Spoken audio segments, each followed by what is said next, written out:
Good afternoon, everyone. I'd like to welcome you to our Managing Service Orders, Resources, and a Service Schedule with a Visual Dispatch webinar. I'm Michael Introvertolo, the Marketing Manager for Solution Systems, Inc. Today, we are fortunate to have Dr. Martin Karlowicz with us from Medtronic, and he's going to be conducting this special overview. So, without further ado, I'm going to pass it on over to Dr. Karlowicz and let him get started.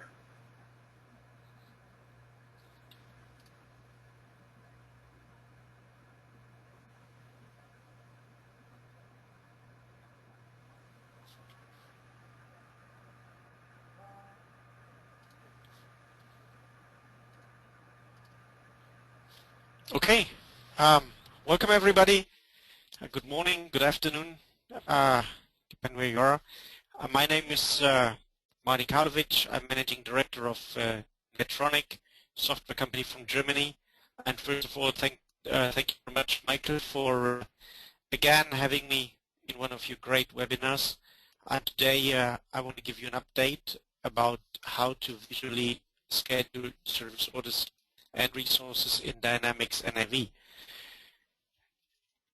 So I prepared a couple of slides I want to quickly talk you through, but the majority of the presentation should be looking at a demo at NAV and at some visual enhancements to NAV that we build.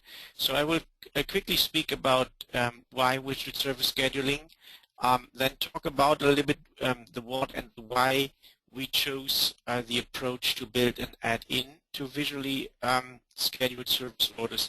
Then, as I said earlier, the key part of the presentation will be a demonstration of a product that we call Visual Service Scheduler. So very quick background, and I promise to keep the PowerPoint part of the presentation rather short. So as said earlier, we are a German software company. We are quite established and have been around for a long while on the market. We always have been specialized in developing software to build interactive planning diagrams. In the last 25 years, almost our focus been on developing software to build interactive Gantt charts. So we really see ourselves as the Gantt solutions company, because this is where we have our core expertise, our core competence, and where we have also quite unique software development skills actually in-house, because a lot of the people that work with us have been working for the last 20 years or so at least.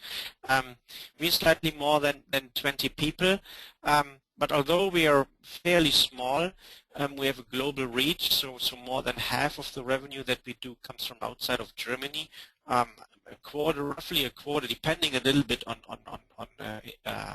economical climate, but roughly a quarter of the business comes from the United States and from Canada. And the reason why we, although small, are able to do an international business is that the idea we have about software and software business is a very product-centric business. So the product that we have been building the last 25 years actually is not an application that we, in a customized way, sell to end clients, but it is a tool that we have been selling as a tool to software developers. So for 25 years, our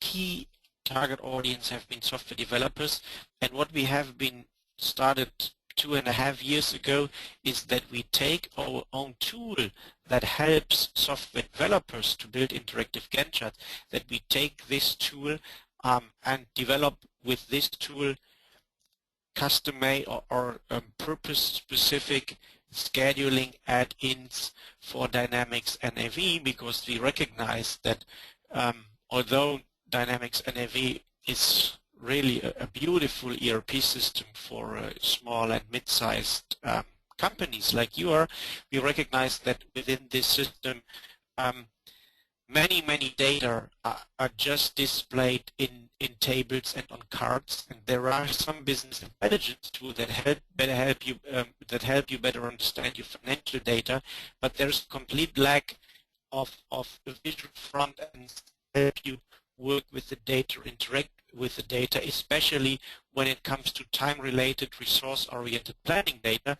And this is where we have our core competence. And so we thought of bringing these kind of puzzle pieces together.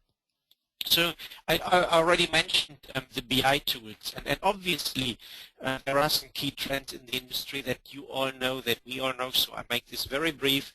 We all see that data is growing at an incredible speed, and while data is growing at this incredible speed, also the need to make kind of educated decisions becomes higher, and the cycles that we have to make these decisions, they become shorter and shorter and shorter.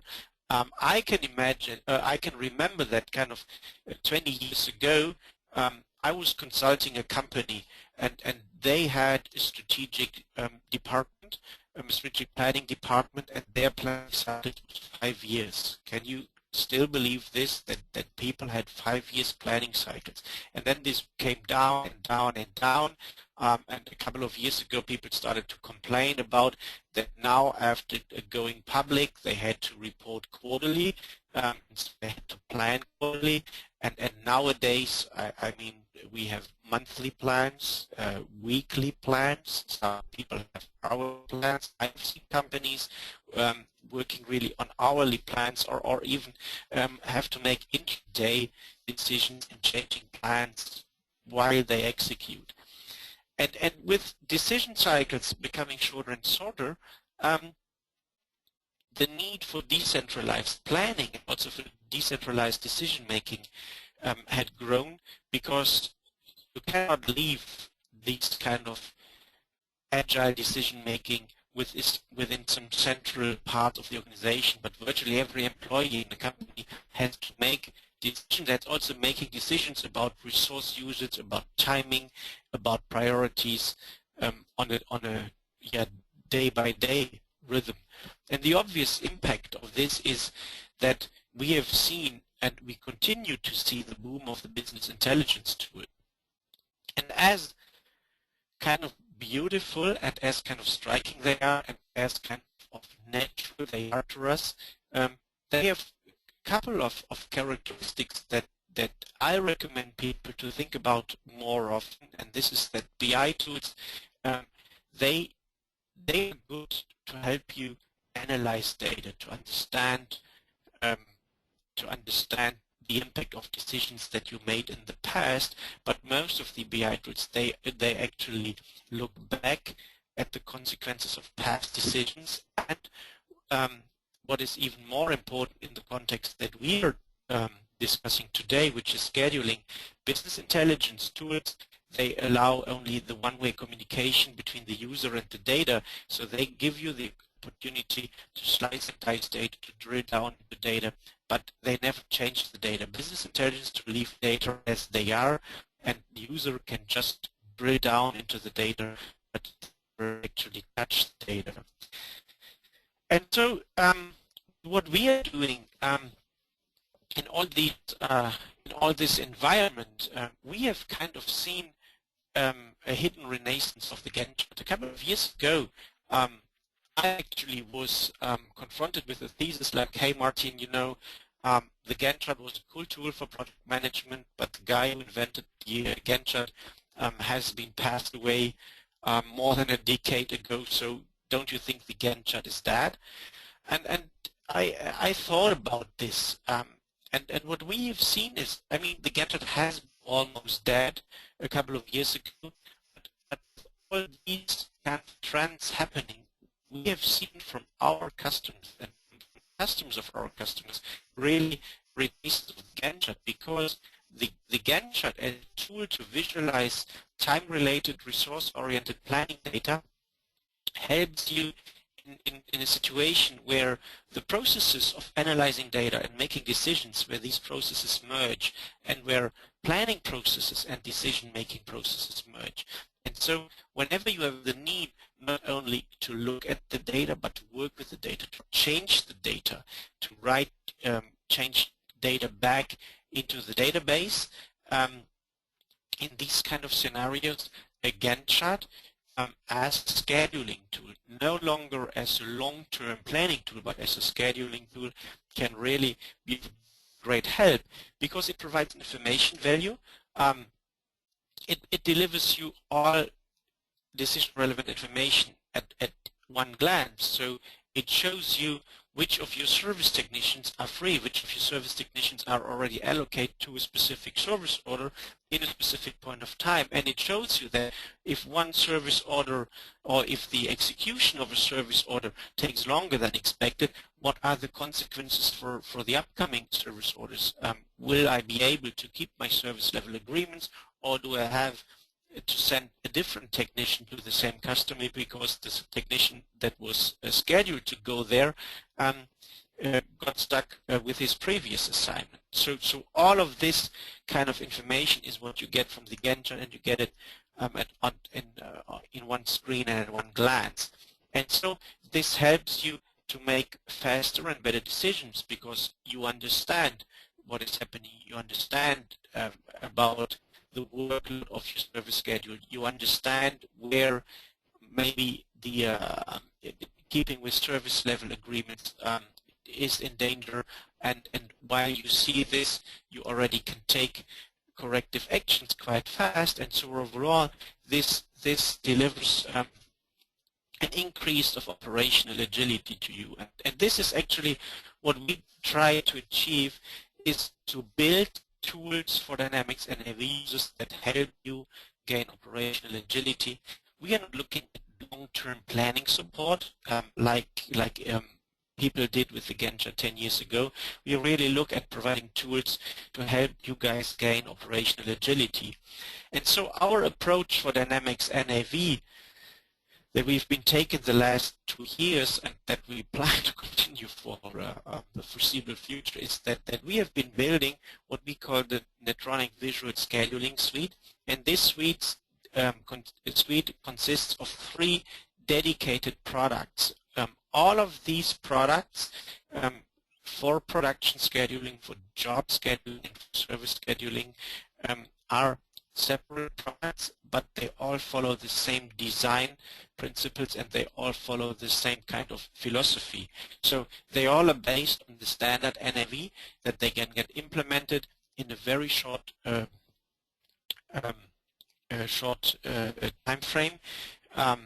They all support the standard NAV scheduling and planning processes. We don't invent processes, but we let you better do and work with the processes that you already got when you decide to go for Dynamics NAV, but they all are focused and concentrated on one specific kind of vertical focus. Like we have an add-in that helps you deal with production orders and capacity. There is another one that helps you deal with jobs, job tasks, and resources. And there is a third one that helps you, and this is what we focus on today, that helps you focus on service orders, service order allocation, and your resource utilization. So what is very important for us, and this is a kind of key design criteria, is that what we build in terms of a kind of technology category is an add-in and not an add-on.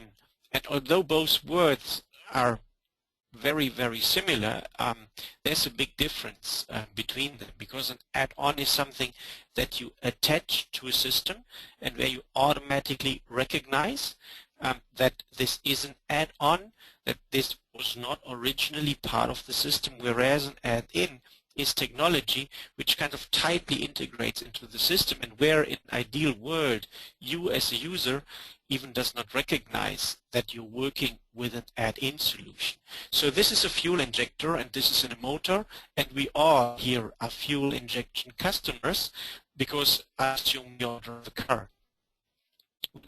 Honestly, I never ever thought about who would be the provider of the fuel injector for the car that I drive. So I'm a German So I drive a German car.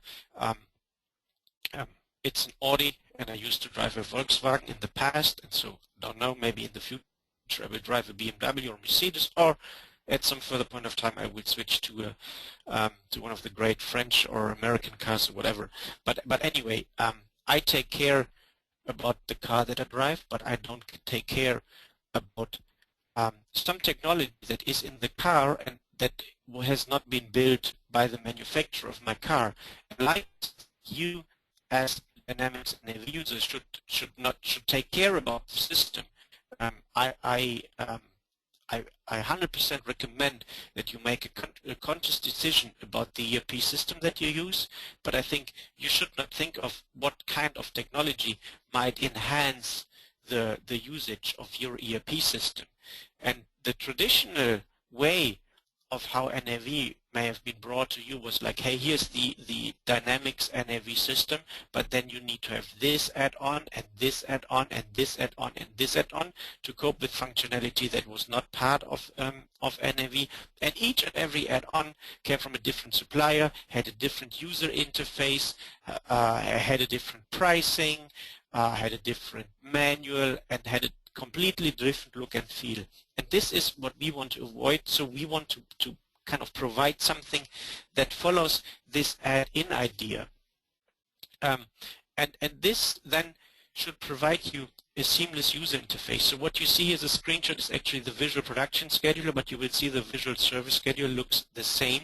So it's completely embedded in NAV, and when you work with it, you even hopefully don't recognize that you now work on something which comes from a third party.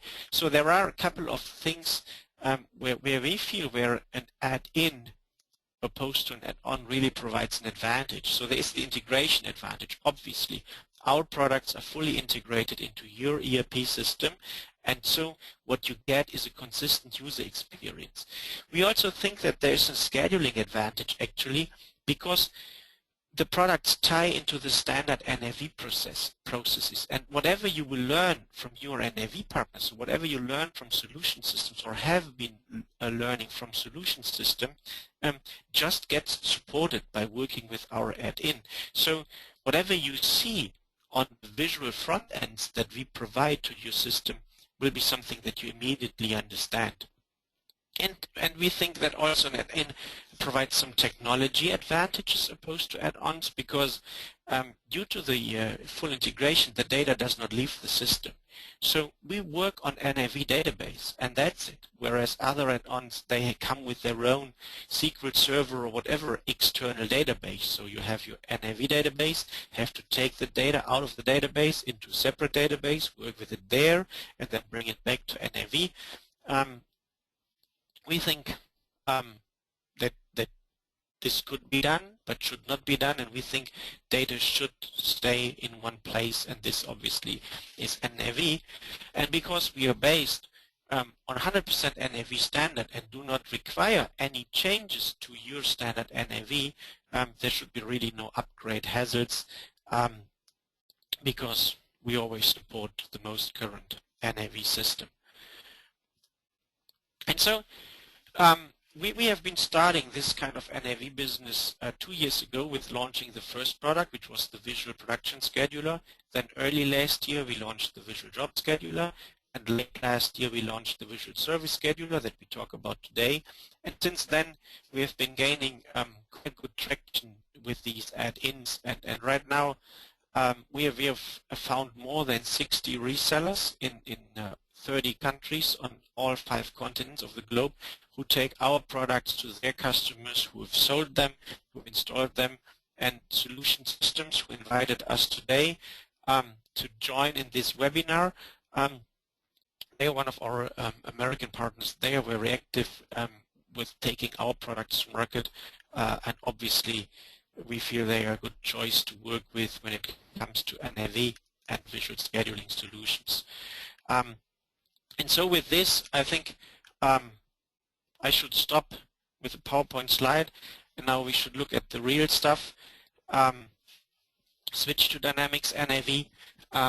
You've all seen this before with the road centers, and we want to talk about service today. We want to talk about planning and dispatching. And so when you have installed the Visual Service Scheduler, for a minute thought of deinstalling it and installing it in the demo. Maybe this is something I will do next time, because the installation of the product is really straightforward, can be done in 10 minutes or so. But once you have it installed, you see under planning and dispatching in the list items the Visual Service Scheduler, and the Visual Service Scheduler is the visual representation of what you know as the dispatch board, which is standard NAV functionality. So let's start the product, and when I click this, what happens is we connect to the NAV database, and now an NAV page has opened. This NAV page, so here is the road center. It continues to be the road center. Here is the page-specific menu ribbon, and here is the page.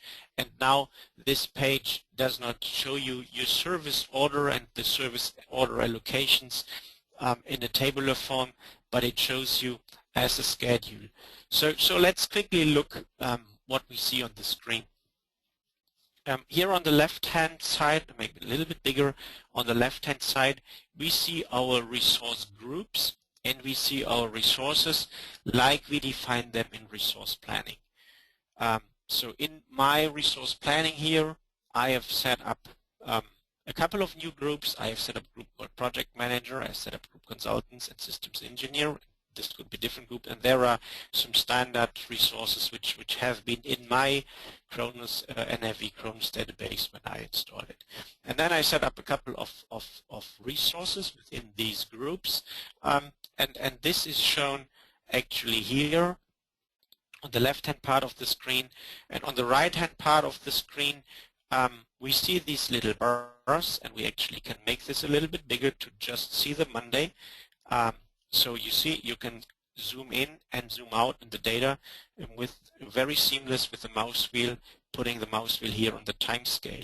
And so now we see that for this Monday, the 1st of February 2016, we have already service orders in the schedule being allocated to some of the service resources that we have here. So Alan Jacobson starts with a 4-hour assignment, and then another 4-hour assignment. David Butler has an 8-hour assignment, and Paul Little has a 6-hour assignment on this day. So this is a resource, a service order allocation that had been done before I opened the Visual Service Scheduler. So what we see here in this Gantt chart part is the service schedule of our service people. And then when we think of how NAV deals with service orders, there seems to be, or there is a kind of two-pronged approach, with the first step actually a person in the organization, and this could be a call center, this could be the dispatcher, but a person in the organization taking the service call and creating the service order. So let's briefly look at a service order. So I just double-clicked here, and voila, the service order opens. So this is actually kind of the first step. A customer calls. We create a service order, we say, hey, this is the customer, this is my contact, and then we also kind of to the service order add the items that require service, and associated with the items, and this is some of the settings you have to do with your partner. We have a service level agreement, so what you get actually here is a response date, and the earliest response date of this then gets populated into the service order card. So this is step first, creating the service order and just deciding then just let NAV decide about the response date based on the service level agreement you have defined before. And then the second step is to say, okay, for this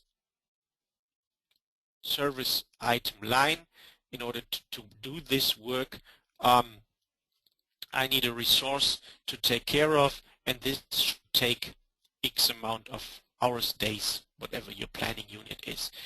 And these two steps, they can happen at once, or they can really happen with a time lag in between, and it could be one person who does it, or it could be two persons. And this is something we try to reflect in terms of give you the visual overview about the service order allocations that you have been done in the past, and then you see all those service orders that either are in the service schedule or where we have this subcategory here. These are the service orders that not have been assigned to a service technician yet. And so if I select, for example, this service order allocation, so we see David Butler has an 8-hour assignment on this Monday. You saw that this had been marked, so this allocation belongs to this service job. If I take the next one here, then I see this one selected in the service schedule, and so I got always the links between the service order and the service order stock, so to say, and the service schedule.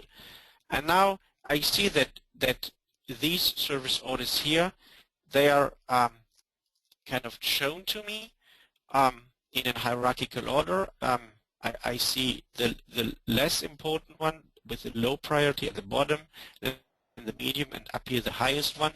And I also see them sorted by their response date. So this one already is in the schedule, this one, and this one has two service item lines which had not been put into the service schedule, but I see that their response date should be the 4th of February. So now I need to assign them to service technician so that they get completed before the 4th of February.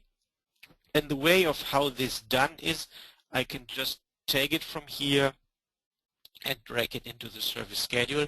And then what we do in the first step is we create a service order allocation of 4 hours.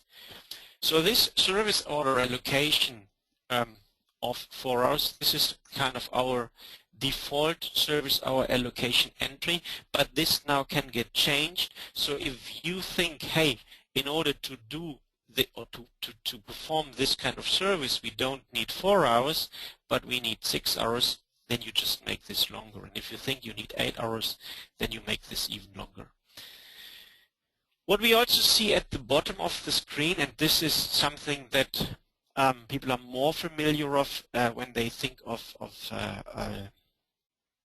manufacturing orders, this is what we call a histogram or a capacity load chart. So we have set up Paul Little. Let's see, we have set up Paul Little in NAV that he works 5 days a week, and each day is 8 hours. So with this guy, we have a capacity of 8 hours per day, which is this black line that you see here. And then we see that for every day, how much work we have given to him, and if he's fully booked or not. And I will come back in a minute where this actually makes sense. If you don't like to see these histograms, then you can switch them also up here from the setup menu. So here we have a setup menu where you can define the time frame that you see on the screen, and where you can also define if you want to see these histograms or not. I like them, so I show them. Let's get back to this service allocation. We made this service allocation, and what you see here now is a red border, because the red border means we made the change of the data, because we took a not allocated service order and allocated to a service technician and not yet saved the data back. And the same red border appears also if we kind of replan some of the work we have given to David and think, okay, it will not take 8 hours, but he should be done in 4 hours. And so now you also see this red border, and this indicates saved but not changed but not yet saved data. And then I can press the save button, and we do some plausibility checks in the background, and then the data is sent back, is saved back into the NAV database, and the red border vanishes because now we have saved the data. So now a typical thing that, and by the way, what you see here in the background, this is kind of non-working time given on the resource capacity setting that you set. So here for virtually every resource we defined a 5-day and 8 hours per day week. And so, and if you don't want to see this, you can just hide this, and then you only see the net working time, and then you see that here, for example, for this guy, we are not working with a 40-hour a calendar, but with a 36-hour calendar, so there is some limited working time on the Fridays. So you can hide these work-free periods or show them like you want. But what I wanted to point out too is that a couple of things can happen. So first is what always might be interesting to see is like, hey, you know, I'm thinking of, or if this activity overruns here, like we have to work on this, Paul has to work on this the next day, then we see, hey, we have a resource overload here with Paul, and because he cannot work on two service orders at the same point of time. So we may need to shift this one, and then we need to remember what was the response date. You can see this from here because I select this, and then we see the response date was the 4th of February, or you can press the triangle, and then you see this little triangle here, and this little triangle, it shows you, hey, the response date here is on the afternoon, of the 4th of February, and so this black line, this small black line between the task and this triangle indicates that we are still with executing the service a task before the response date, and so I may be able to move it like this here, that we still stay before the due date of this task. But here we already see that the response date of this is while we execute it. So if we move this past, sorry for that, if we move this past the response date, then you see you get this red line which indicates that, hey, now I have moved it past the due date. So I will also show you a more service level agreement centric view, but want to point out another thing that we think, or another use case, another scenario that can happen when dealing with service orders. So for example, think of, we made this allocation here and say, okay, Alan needs to work on this service order on the 3rd of February, and then the customer calls us a day before and say, look, I know that Alan was supposed to come tomorrow, but for some reason the employee that should work with Alan on the service case is no longer available, he's off sick or whatever. Can we cancel Alan to come? Then we allow you to cancel service order allocation upon a right click, and you can say cancel allocation. You need to confirm this, and now it went back from the service schedule to the service order stock.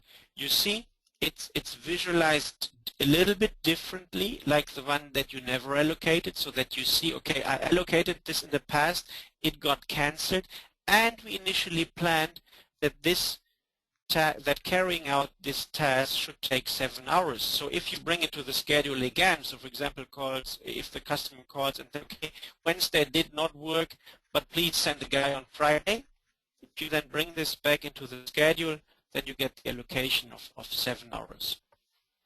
Likewise, you may have seen this already on my right mouse click. When we have, for example, an allocation like this, and then the customer asks us, hey, having one guy here for 8 hours is really a long time. Is it possible that we send 2 people and they work in parallel on this at the same day? Then what we can do is on a right mouse click, we can split the allocation. At the moment it is split at 50% of the allocated time. So now we have 2 allocations, each 4 hours.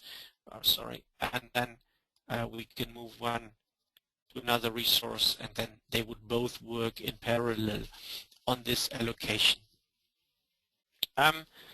So this is actually working with unfiled or not yet allocated service orders, dragging them into the service schedule to a resource, then deciding about the length, splitting them, canceling, or even deleting them. Another,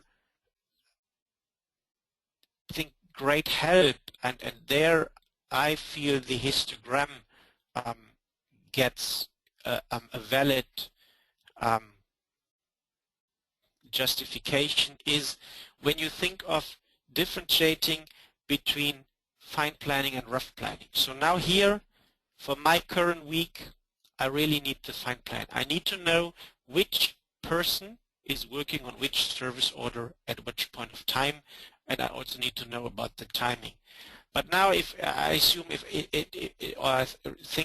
it is now Monday the 1st, I need to know this for this week. But for the next week, I may be happy with something like this, that I know, okay, I have a bunch of tasks, and this bunch of tasks has to be done by one of the people from this group and maybe with this kind of skills.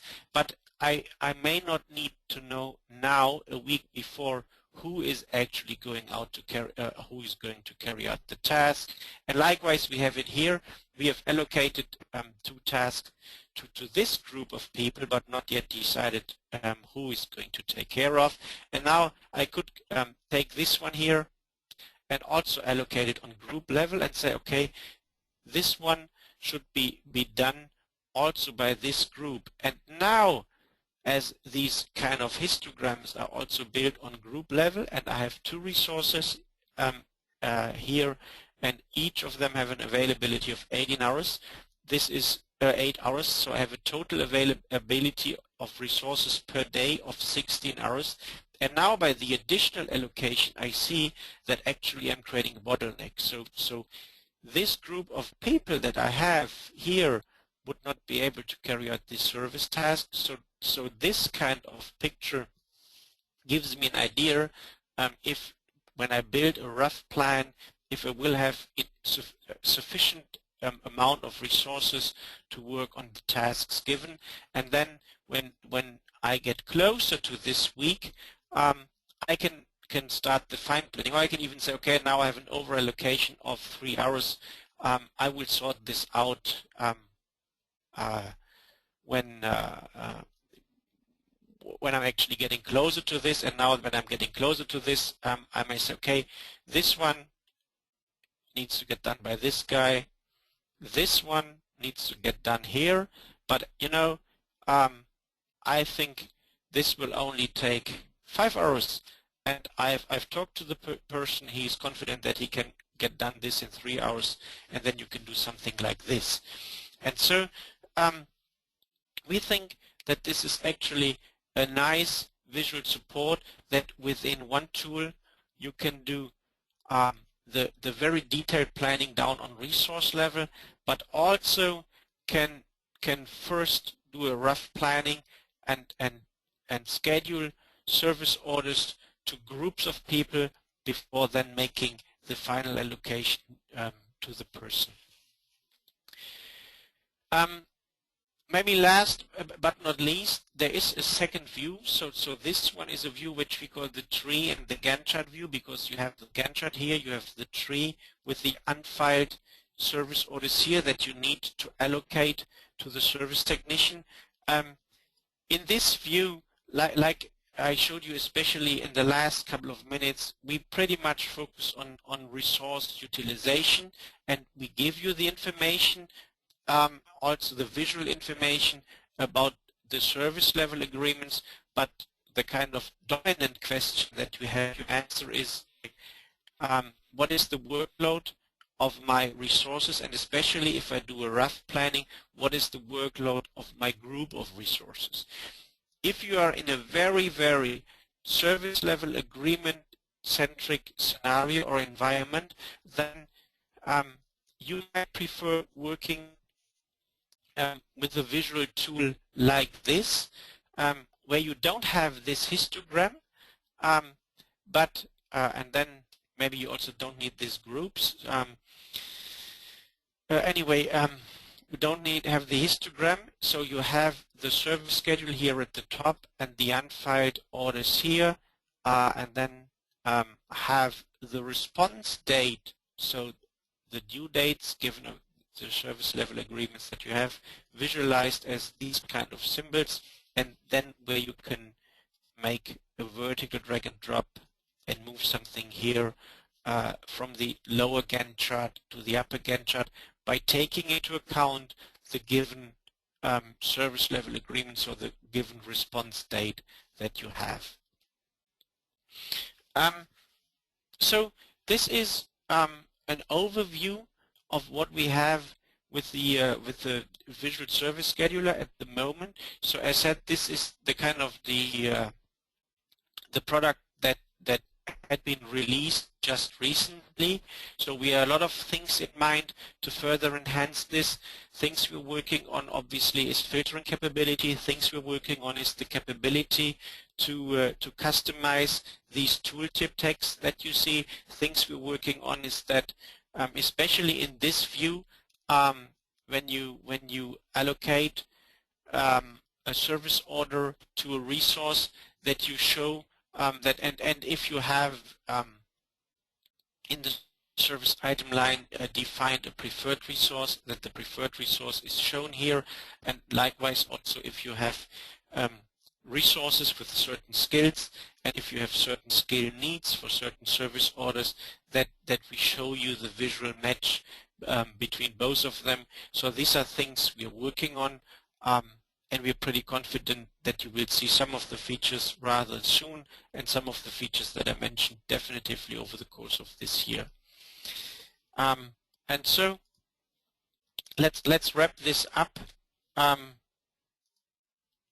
Again, why do we think that you should take care about visual service scheduling? We think it helps you increase your operational agility, because you start looking at your data in a visual way, and typically a picture says more than 1,000 words. Why do we think it is good to work with tools from us? Because we are really experienced in working with these kind of visualization techniques and visualization software for resource-oriented time-centric planning data. We are financially healthy, and we have been doing this for a very long while, so there is some strong knowledge in our company. And why do we think you should work with a visual service scheduler as an add-in? Well, because you see, it really becomes an integrated Dynamics NAV functionality. You all your users, you will stay in your environment. You don't have to learn new technology. It is based on standard NAV, so there is no ramp-up time. It should be fully productive from day one. So there is no long customization unless you request some non-standard enhancements. But if you work with the standard NAV service and resource planning module, you should be able to work with this really fast after implementation, and it complements your Dynamics NAV systems with some features that are missing to consistently manage service orders and resources. And with this, thank you very much for spending time with me to discuss the visual service scheduler add-in that we developed, and please not just listen to me, but afterwards talk to the people at Solution Systems if you want to learn more. They are very familiar with the product, and they are good people to help you out if you have needs to better deal with your service orders and resources. So thank you very much, and Michael, back to you. Thank you very much, Martin. Not only for this webinar, but for also the past two. They've been very insightful, very informative, and you know, we're very happy that you presented for us. Yeah, if anybody has any questions or whatnot, you welcome to get a hold of me, and then we can hopefully answer those questions. My contact info is on the screen right now. And you know, once again, I'd like to thank Dr. Martin Karlowicz from Medtronic. Appreciate it. Thank you so much.